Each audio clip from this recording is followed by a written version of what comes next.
Hello everyone, welcome to our channel study 2.0। आज हम class 6 का चैप्टर नंबर 7 फेयर प्ले का क्वेश्चन आंसर कंप्लीट करेंगे। पिछले क्लासेस में हमने पूरी स्टोरी पढ़ ली है कि क्या है इस स्टोरी में, तो आज हम इसका पूरा का पूरा क्वेश्चन आंसर कंप्लीट करेंगे। तो चलिए सबसे पहले देखते हैं वर्किंग विद द टेक्स्ट आपके सामने क्या दिया गया है। वर्किंग विद द टेक्स्ट में आपसे पूछा गया match the sentences under 1 with those under 2। ठीक है, यानी कि 1 के नीचे जो भी सेंटेंसेस दिए गए हैं और 2 के नीचे जो सेंटेंसेस दिए गए हैं उन सबको आपस में मैच कराना है, यानी कि 1 से 2 को मैच कराना है। तो देखिए 1 के नीचे कौन सा सेंटेंस दिए गए हैं। सबसे पहला है Jumman and Algu were the best of friends. Jumman और अलगू बेस्ट फ्रेंड थे, तो इसको हम मैच कराएंगे। 1 से हम मैच करा देंगे थर्ड वाले को। In the absence of 1 the other to care of his family. किसी एक की अनुपस्थिति में जो दूसरा था वो उसकी फैमिली की देखभाल करता था। ठीक है, यहाँ पे हम लिखेंगे 1 को मैंने मैच कराया 3 से। ठीक है, नेक्स्ट है Jumman's aunt transferred her property to him. Jumman की जो आंटी थी उन्होंने अपनी प्रॉपर्टी जुम्मन को ट्रांसफर कर दी थी। इसको हम मैच करेंगे 4 नंबर से। The condition was that he would be responsible for her welfare. और इस कंडीशन पे उन्होंने अपनी प्रॉपर्टी जुम्मन को ट्रांसफर कर दी कि वह उनकी जिम्मेदारियां उठाएगा। ठीक है, तो इसको हम मैच करा देंगे 2nd नंबर को 4th से। ठीक है, उसके बाद है the aunt decided to appeal the panchayat. Aunt ने डिसाइड किया कि अब वो पंचायत में जाएंगी। तो क्यों वो पंचायत में जाना चाहती थी? क्योंकि वो जस्टिस चाहती। तो इसको हम 2nd लगाएंगे। नेक्स्ट है Algu was unwillingly to support the aunt. Algu aunty को बेमन से क्यों सपोर्ट कर रहा था? तो इसका हम लगाएंगे the bond of friendship between him and Jumman was very strong. क्योंकि जुम्मन और अलगू की जो दोस्ती थी वो बहुत ही ज्यादा स्ट्रॉन्ग थी और आंटी के कारण वो अपनी दोस्ती को तोड़ना नहीं चाहता था, उसे खराब नहीं करना चाहता था। इसलिए चौथे का हम लोग 5th नंबर लगाएंगे। उसके बाद Jumman was very happy to hear Algu's name as head panch. तो इसका हम फर्स्ट लगाएंगे और फर्स्ट में क्या है वो भी हम लोग पढ़ देते हैं एक बार। He believed that his friend would never go against him. Jumman इसलिए बहुत ज्यादा खुश था अलगू के हेड पंच के नॉमिनेशन के बाद, क्योंकि वो उससे विश्वास था कि उसका जो दोस्त था वो कभी भी उसके अगेंस्ट नहीं जाएगा। तो ये है बच्चों सीक्वेंस 3rd 4th 2 5 1। अब हम आगे बढ़ते हैं। नेक्स्ट में आपसे पूछा गया है who says this to whom and why. किसने किससे कहा और क्यों कहा। ठीक है, ये सारे 5 जो सेंटेंसेस दिए गए, इन सेंटेंसेस को पढ़ने के बाद आपको बताना है कि पहला सेंटेंस किसने कहा, किससे कहा और क्यों कहा।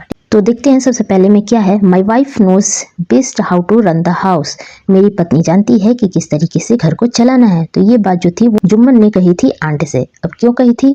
जुम्मन आंट से इसलिए कही थी क्योंकि आंट जो थी वो मंथली अलाउंस का डिमांड कर रही थी जुम्मन से। तो जुम्मन ने आंट से कहा कि मेरी पत्नी बहुत ही अच्छे तरीके से जानती है कि किस तरीके से घर को चलाना है। ठीक है, तो इसको इस तरीके से लिखेंगे Jumman says to his aunt because his aunt was asking for monthly allowance. ठीक है, सेकंड है but is it right my son to keep mum and not see what you consider just and fair. लेकिन क्या यह सही है मेरे बच्चे?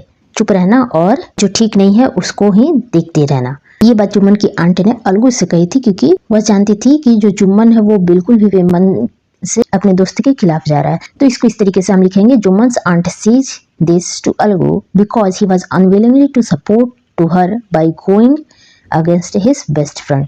नेक्स्ट है what have you to say in your defence. तुम अपने बचाव में क्या कहना चाहते हो? तो ये बात अलगू ने कही थी जुम्मन से जब वो हेड पंच बना था। ठीक है, क्योंकि वो चाहता था कि वो हेड पंच बनने के बाद बिल्कुल जस्टिस करे, न्याय करे। ठीक है, तो इस तरीके से हम इसका आंसर करेंगे। Algu said these words to Jumman when Algu is made a punch by Jumman's aunt. He said this because he was keen to do justice. Next है I can't pay you a penny for the wretched beast you sold me. तो पूरी story पढ़ने के बाद हम जानते हैं कि ये बात जो थी वो साहू ने कही थी अलगू से, क्योंकि जो अलगू ने अपने बैलों को बेचा था साहू को, तो बेचते समय उनके बीच में ये समझौता हुई थी कि जो साहू है वो उन बैलों के पैसे 1 महीने के अंदर चुका देगा। लेकिन वो जो बैल थे वो 1 महीने के अंदर ही मर चुके थे और जो साहू था वो पैसा देने से इनकार कर रहा था। ठीक है, तो इस तरीके से हम इसका आंसर करेंगे। Sahu said to Algu because the bullock that Algu had sold to Sahu died in a month and Sahu had not paid Algu for the bullock. Next है victory of the panchayat this is justice. तो ये बात अलगू ने कही थी वो भी चिल्लाकर अपने आसपास के लोगों के बीच में। और इसलिए कही थी क्योंकि जुम्मन ने एक फेयर जजमेंट सुनाया था, तो उसने कही थी victory of the panchayat, panchayat की जय हो। इसका हम रिप्लाई इस तरीके से करेंगे, Algu shouted with joy among the people around him when Jumman gives a fair judgement. ठीक है, अब हम आगे बढ़ते हैं और सी देखते हैं कि क्या दिया गया है। सी में आपसे पूछा गया आंसर द फॉलोइंग क्वेश्चन। आपके सामने कुछ क्वेश्चंस दिए गए हैं और उसका आपको आंसर करना है। तो सबसे फर्स्ट जो है वो ये है, then the situation changed, what is being referred. बोला जा रहा है कि तब स्थिति बदल गई। ये जो सेंटेंस है ये वो किसकी रिफरेंस में कही गई है, किस सिचुएशन के बदल जाने की बात कही गई है। तो इसका आंसर हम लोग इस तरीके से करेंगे, the situation changed after the transfer of property. Jumman forgot his promise to look after his old aunt and he began to ill treat her as well as his wife। ठीक है, तो उस स्थिति के बदल जाने की बात कही जा रही है। जब जुम्मन की आंट ने अपनी प्रॉपर्टी जुम्मन के नाम पर ट्रांसफर कर दी, तब जुम्मन अपने सारे किए हुए वादे, जो उसने वादा किया था कि वो अपनी ओल्ड आंट की देखभाल करेगा जब तक वो जीवित रहेंगी, वो अपने उस वादे को भूल जाता है और बिल्कुल अपनी आंटी से बुरा बर्ताव करता है जैसा कि उसकी पत्नी करती है। ठीक है, नेक्स्ट हम देखेंगे, when Juman's aunt realized that she was not welcome in his house, what arrangement did she suggest? तो सेकंड क्वेश्चन में आपसे पूछा जा रहा है कि जब जुम्मन की चाची को ये महसूस होता है कि अब जुम्मन के घर में वो नहीं रह सकती हैं, कोई भी उनको वहाँ पे पसंद नहीं करता है, तो इस सिचुएशन के लिए उन्होंने जुम्मन से क्या बातें कही थी। तो इसका आंसर हम लोग इस तरीके से करेंगे, she suggested that she get a monthly allowance from Jummon as she could not handle the insult anymore, so she wanted to cook separately। उन्होंने ये सजेशन दिया था, ये सजेस्ट किया था कि उन्हें अब एक मंथली अलाउंस दिया जाए जुम्मन की तरफ से, क्योंकि वो अब किसी भी तरीके का इंसल्ट अब वो बर्दाश्त नहीं कर पाएंगी और इसलिए वो ऐसा चाहती हैं कि वो अपने खाने पीने का व्यवस्था अलग कर लें। तो ये इसका आंसर हो जाएगा। उसके बाद हम आगे बढ़ते हैं और देखते हैं कि थर्ड नंबर में क्या दिया गया है, क्या पूछा गया आपसे। तो थर्ड में आपसे पूछा गया, what was the villagers reaction when the aunt explained her case to them. जब आंट ने अपने मामले को गांव वालों के सामने बताया तो उन गांव वालों का रिएक्शन क्या था। तो इसका रिप्लाई हम लोग इस तरीके से करेंगे, when aunt explained her case to the villagers, some sympathised with her, some laughed at her and some other advised her to make peace with Jumman and his wife. तो जब आंट ने अपनी बातें लोगों से कही, विलेजर से कही, उनमें से कुछ लोग ऐसे थे जो उससे सिंपैथाइज्ड यानी कि सहानुभूति जता रहे थे और कुछ ऐसे थे जो उसकी स्थिति पर हंस रहे थे और कुछ ऐसे थे जो ये सलाह दे रहे थे कि उन्हें जुम्मन और उनकी वाइफ के साथ शांति का व्यवहार करना चाहिए और शांति से उन्हीं के साथ रहना चाहिए। तो ये हो जाएगा थर्ड का आंसर। उसके बाद हम बढ़ते हैं फोर्थ नंबर पे। तो पूछा ये जा रहा है कि why was Jumman's happy over Algu's nomination as head panch, यानी कि हेड पंच के रूप में जब अलगू का नाम नॉमिनेट हुआ तो जुम्मन बहुत ज्यादा क्यों खुश था। तो इसका आंसर हम लोग इस तरीके से दे सकते हैं कि Jumman was very happy over Algu's nomination as head panch because Algu was his best friend and he knew that he would not give a judgement against him.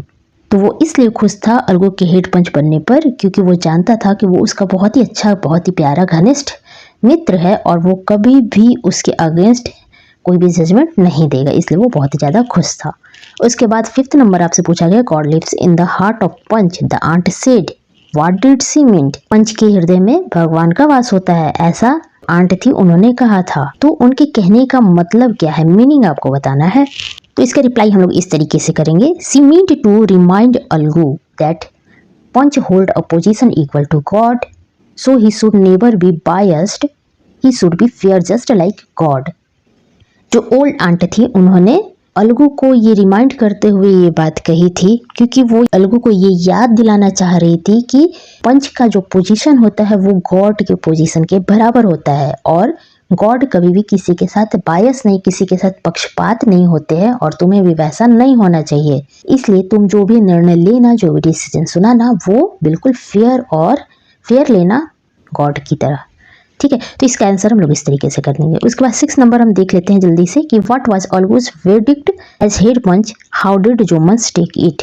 वेर्डिक्ट का मतलब होता है डिसीजन। तो इसमें पूछा ये जा रहा है कि हेड पंच के रूप में जब अलगू ने फैसला सुनाया तो वो फैसला क्या था और जुम्मन ने उस फैसले को किस तरीके से लिया। तो रिप्लाई हम ये करेंगे कि Algu's heard the case carefully and give a fair judgement, he asked Juman either to pay a monthly allowance to his aunt or transfer the property in her name. Juman was very upset at this judgment and he became Algu's enemy and decided to take revenge on Algu. मतलब ये है कि अलगू ने सारी जो मामले आए थे उसके सामने, उन सभी मामलों को बहुत ही केयरफुली उसने सुना और एक फेयर जजमेंट दिया। जो जजमेंट न्यायपूर्ण था वही उसने जजमेंट दिया। उसने कहा कि जुम्मन को उस आंटी के लिए मंथली अलाउंस देना चाहिए और नहीं तो जो प्रॉपर्टी आंट ने जुम्मन के नाम पर ट्रांसफर की थी उसे वो वापस आंटी के नाम पर ट्रांसफर कर दे। और जुम्मन अलगू की इस फैसले से बहुत ही ज्यादा अपसेट था और वह अब अलगू का शत्रु बन गया था और वह किसी भी समय पे उससे रिवेंज लेना चाहता था। अब हम आगे बढ़ते हैं और देखते हैं कि 7 नंबर क्वेश्चन आपसे क्या कहा गया है। 7 नंबर क्वेश्चन में आपसे पूछा गया है कि Algu found himself in a tight spot, what was his problem. Algu खुद को टाइट स्पॉट में पाता है कि क्या समस्या थी जिसके कारण वह खुद को संकट में पाता है। तो इसका रिप्लाई हम लोग इस तरीके से करेंगे। Algu sold his bullock to Samjhu Sahu on the understanding that Sahu would pay the price of the bullock in a month's time. The bullock died within a month and Sahu refused to pay Algu.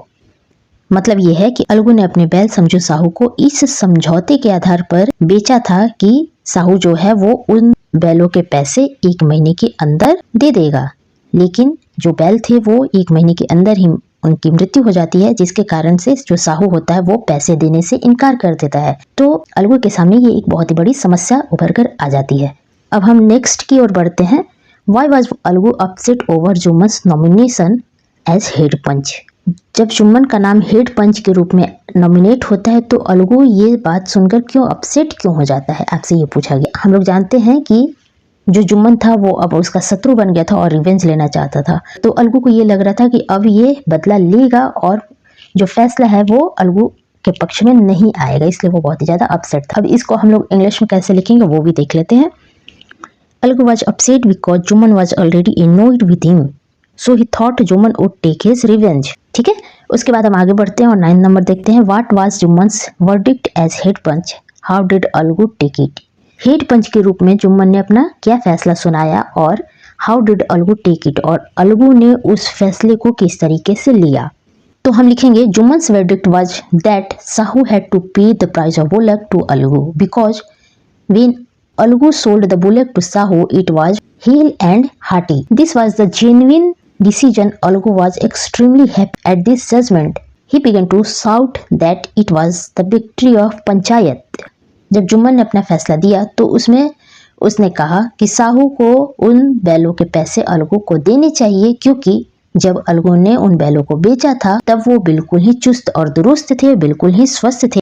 और जुम्मन का जो ये फैसला था वो बिल्कुल ही फेयर था, बिल्कुल ही जेन्युइन था। मतलब उसने बिल्कुल न्यायपूर्ण बातें कही थी और इस बात को सुनकर जो अलगू था वो बहुत ही ज्यादा खुश हो गया। इस जजमेंट को सुनकर वो खुद को नहीं रोक पाया और जोर जोर से वो चिल्लाने लगा विक्ट्री ऑफ पंचायत, पंचायत की जय हो, पंचायत की जय हो। नेक्स्ट है 10 number. Which of the following sums up the story based. ये जो पूरी स्टोरी हमने पढ़ी फेयर प्ले, उसके सम के रूप में तीनों में से कौन सा सेंटेंस सूट करता है, ज्यादा सूट करता है। ठीक है, तो फर्स्ट है I also know that you will not kill your conscience for the sake of friendship. Let no one deviate from the path of the justice and truth of the friendship or enmity. The voice of the punch is the voice of the God. Give a reason for your choice. अब जो भी आप इन तीनों में से choice कीजिए उसका reason भी आपको देना है। तो इसके लिए जो पूरी स्टोरी है उसके लिए जो 2nd नंबर जो है वो सुटेबल है ज़्यादा। Let no one deviate from the path of the justice and truth for friendship और एनमिटी। मतलब कि कभी भी किसी भी व्यक्ति को अपनी दोस्ती और शत्रुता निभाने के चक्कर में कभी भी न्याय से विचलित नहीं होना चाहिए, यानी कि हर एक कंडीशन में उसे न्याय ही ध्यान में रखना चाहिए, न कि शत्रुता निभानी चाहिए और मित्रता निभानी चाहिए।